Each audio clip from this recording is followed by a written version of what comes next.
from where I sit, I think what Gachagua is just trying to say is that while it is true that first we must serve all Kenyans equally,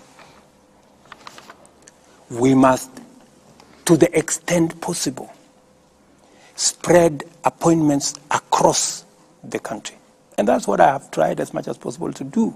If you look at my PSS, I think I got PSS from 41 counties.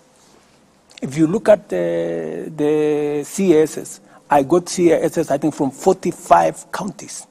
Every county has a CAS in my administration, even the ones who voted for my opponent. I put them. If it was the philosophy of my deputy, yes, they wouldn't be shareholders, and therefore they wouldn't qualify.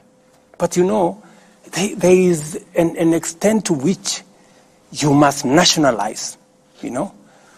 Many people thought, for example, the Hustler Fund. Many people thought, oh, you know, this is just going to be for the people who voted for Kenya Kwanza. It is not. Look at the distribution of the Hustler Fund.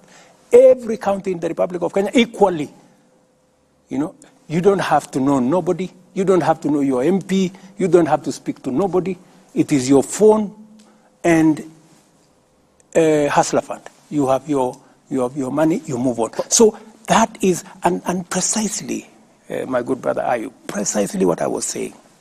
Instead of arguing about 20 appointments, 15, I don't know, this community, that community, why don't we bake a bigger cake? Why don't we create 1 million, 2 million jobs so that everybody has a piece of the pie? And that is what I am asking my good people, the people of Kenya, to help me, you know, invest in these programs.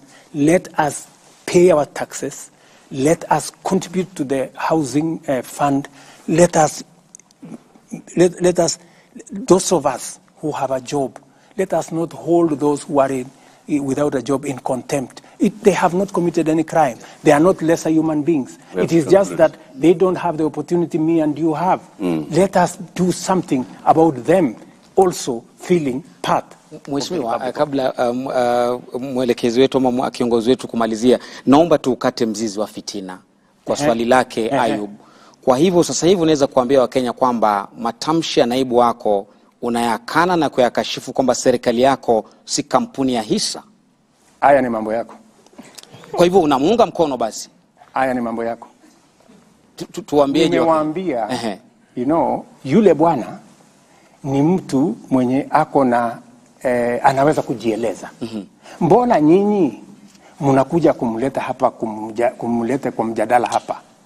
Mumemuuliza yeye akakataa kuwaona. Tumeleta maneno yake. Mbona mnaleta maneno yake na ni mtu mzima? Kwa sababu ako na akili timamu. Wewe ndio kiongozi wa serikali. Mbona msiende nimewaeleza msimamo wa serikali ya Kenya. Sasa ile imebaki, mtafute, anaitwa Rigiji. Mtafute. Excellency, we will be concluding our conversation this evening, and thank you very much for giving us this time. But we have to conclude with a conversation about future generations. Yes. Article 53 of the Constitution, every child in Kenya has a right to free and compulsory basic education. The junior secondary school pupils went to school on the 30th of January, and they closed at the end of April. And by the time they were closing, many of them had not received sufficient teachers. Many had not received books. So, by and large, learning did not take place for an entire term. They have opened for the second term. They still have a shortage of teachers. They still have a shortage of books. It has been said that the JSS and the transition of CBC from primary level to the middle level is being bungled. I've not heard you, Mr. President, speak out against this. I've not heard you mention this. Are you aware, Mr. President, that about 1.19 million children in Kenya are not learning, that there's a crisis? When I came into office, I found a big crisis.